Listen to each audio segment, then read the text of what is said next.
Hello everyone and welcome back to another Wizard101 video. Today we're going to be doing another part to the Is It Worth Doing series, today featuring an event called the Lost Pages event. Now if you don't know, the Lost Pages event is a really old event at this point, like probably over 10 years old I would say, maybe a little bit younger than that, but it's similar to the box event where it comes around every once in a while, I would say once every 2 months or so maybe, and it's usually out for about 2 weeks. It's just a fun little short event that lets you do a side quest that usually isn't available, and it gives some interesting drops. So today I wanted to go into is it worth doing, and I wanted to kind of give a basic overview of it. So without further ado, let's get into it. So first off, you get a summons from the Wizard City Library. Harold Argleson here has basically said, Wizard, we need your help. You need to fix a big issue that has risen up. Basically what happened is Boris Tallstaff, the assistant, kind of misplaced some of the pages of the Book of Lost Pages, and that is really concerning because they each have a different kind of power and can possess things for some reason. Basically, scary books are scary. Don't read books, kids. They're evil. And basically, these students have gone to different worlds and are kind of causing havoc by making these spell-writ creatures. Now, these spell-writ creatures are just basically stronger versions of normal creatures on that street, so you need to go save them from the possession and kind of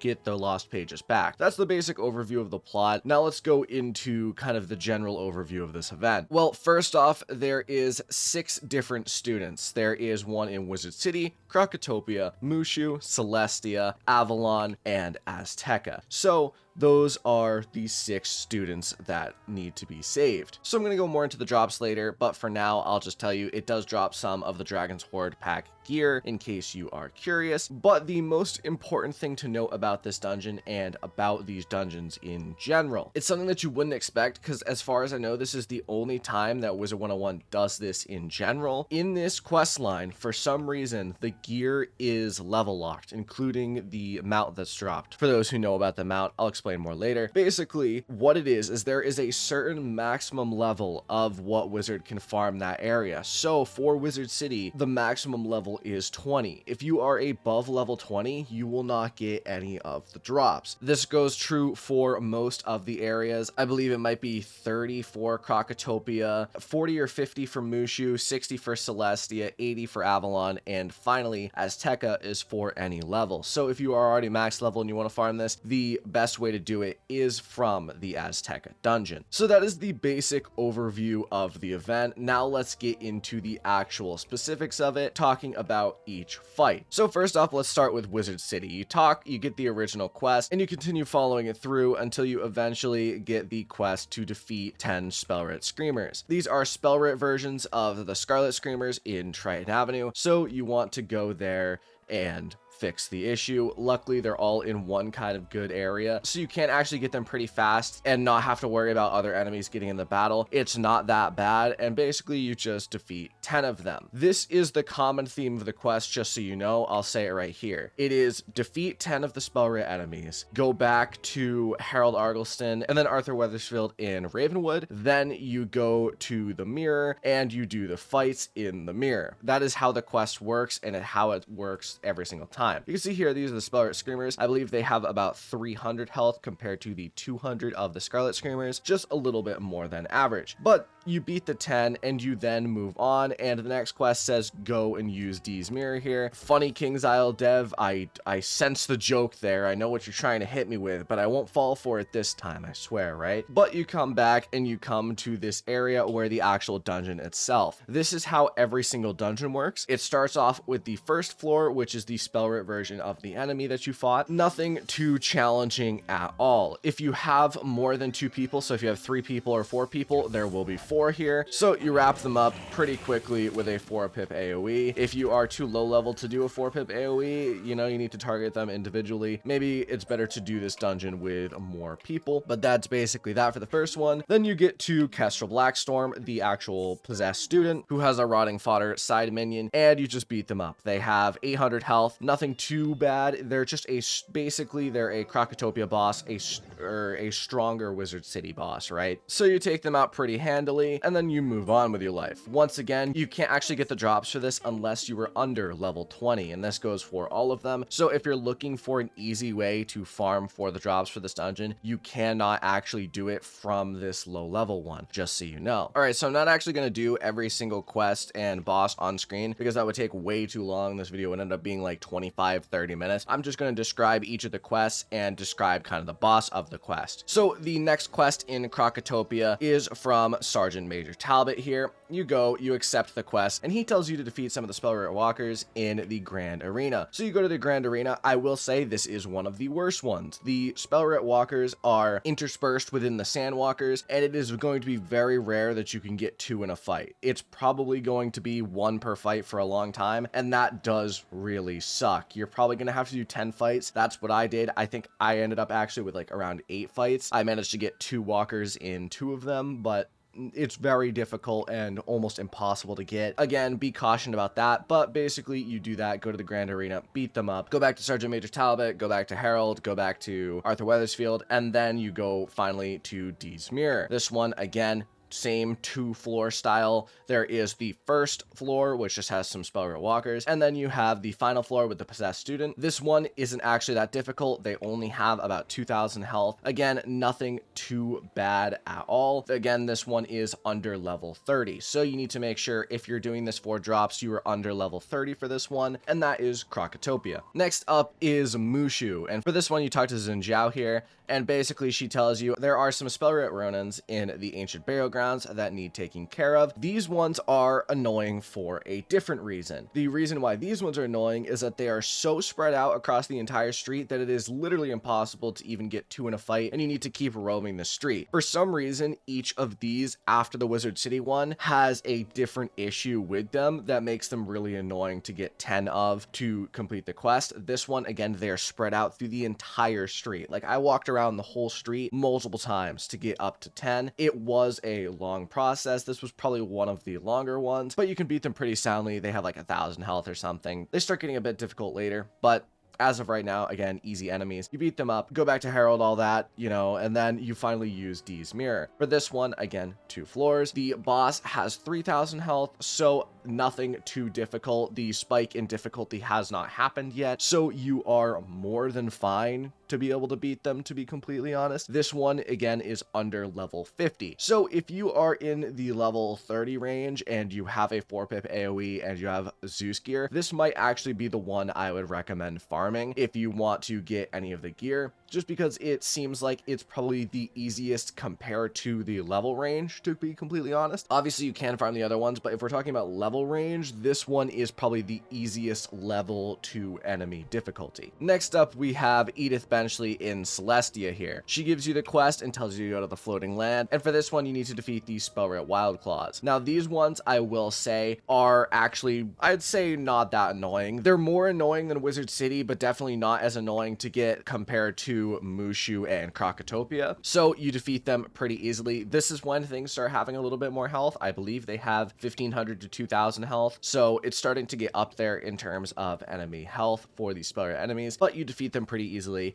Come back, whatever, then go use Dee's Mirror. For this one, again, 2 floors, you get up to the boss. This is when the bosses start increasing in health quite a bit. This one has 8,000 health, and that is definitely a jump up from the 3,000 of the last fight, especially considering the fact that the drops from this are under level 60, where the other ones are under level 50. The dungeons technically are like a 10 level difference, kind of, but the enemy has like double the amount of health. Just kind of a little bit crazy. Obviously, nothing too bad. This is just a life boss. Pretty simple, pretty easy. This one, again, under level 60. So if you're wanting to farm things, this one could be decent, I would say. If you have the level 56 Winter Test graphic gear, not that bad in of itself, but you beat out the boss and you're done with the quest. For Avalon, you get the quest from Sir Pike Delago here, and basically some Spellwright Fomori are running amok in High Road. You go and you fight them. These ones have actually like 3,500, 4,000 health, something like that. These Spellwright enemies enemies do get a bit difficult as time goes on, so be wary of that, but they're all in this Fomori area right here where my mouse is. These ones are also annoying. You're probably not going to get two to a fight, but you could potentially. This one though doesn't require any walking because they're all just within this tight little space, so it's not that bad. But once you do that, go use D's mirror and it will take you to the, once again, 2-floor dungeon, and you beat the boss. I believe it's a myth boss, and he has 13,000 health. This one again is for levels under 80, so I would say this one is probably decent if you're around Waterworks level and you want to farm with other people around Waterworks level. It's not too bad realistically compared to most others in regards to HP compared to strength. If you have Waterworks gear, this will be more than fine. But let's move on to the final one.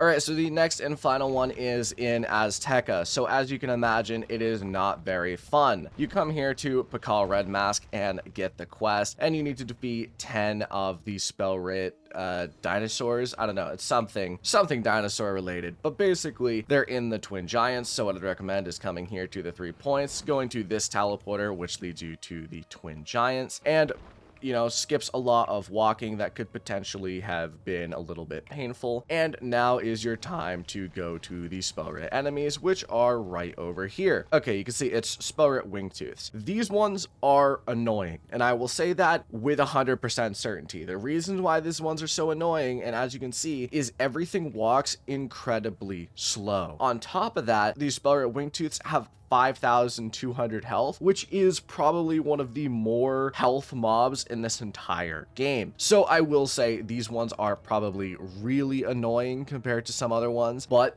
they exist, they're here, and you have to fight them. So you fight them, you get that done, go to D's mirror, and this one is a fire boss. You come through here, beat him up, and then go to the boss itself. This boss has 19,000 health, and this is for any level. So what I'd recommend doing is just like feint stacking and then using your 7-pip AoE. Nothing too bad, it's just kind of an Azteca boss, but that is the overview of each one. I hope that that kind of taught you something. Now let's get into the drops, and finally, is it worth doing? Because that is the main part that you probably came for. So first things first with the drops, let's talk about what this actually drops. First off, it drops the Dragon Riders gear from the Dragon's Horde pack. None of it is particularly good in terms of stats, but look-wise, it does look pretty interesting, and some of them give energy. Nothing too good, and trust me, it's actually not good energy gear for a high level. So if you're looking for a set of energy gear, don't go for this, trust me. But it does look pretty cool. So potentially, if you want it for looks, it could be worth farming it there. But the main appeal of this dungeon, and I'm sure a lot of people know this, and this is why people do this, is that it drops the Bone Dragon mount. If you don't know what I'm talking about, it's the Wyvern style big skeletal dragon mount that a lot of people love and a lot of people like using. It's a really cool mount, to be completely honest. And again, it is dropped from here, so that is interesting, and if you want it, this is the way to get it, to be completely honest. In terms of what else this drops some tier 8 mega snacks. It's not like super good mega snacks, but I did get a few. You can see here I've gotten 3 Dragonhorn melons. I think I've gotten some other ones as well. It's not like super good, but they aren't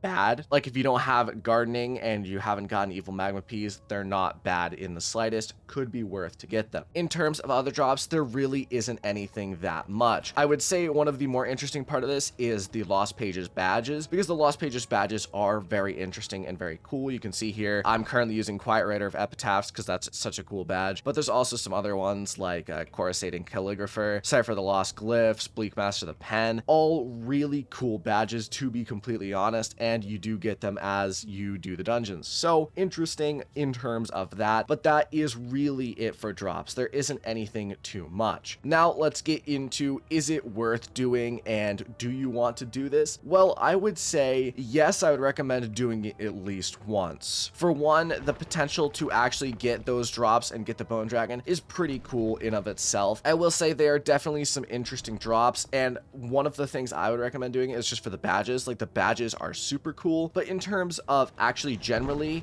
I would say probably not. Unless you're going for the mount, it's not really that worth it to farm. The gear isn't good, and there's really nothing else besides the gear that you would want besides the dragon mount, but again, if you have the dragon mount, no point.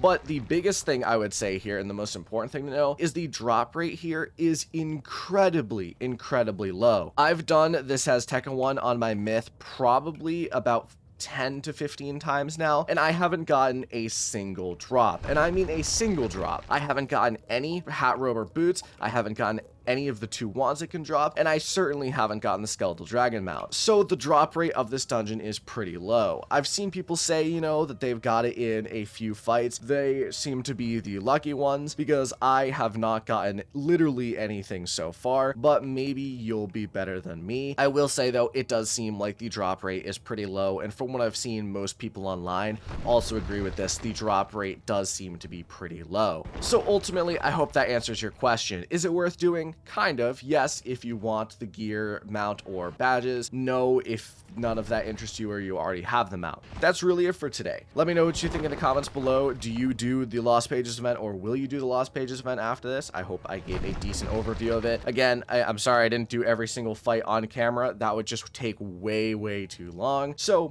that's really it. I'll probably do the box event when the box event comes out. I'm pretty sure it should come out within the next little bit, because usually they're back to back following the Lost Pages event. The box event comes out, so we'll see when we get there. But otherwise, that is it. Thank you all for watching. I will see you in the next video. Adios.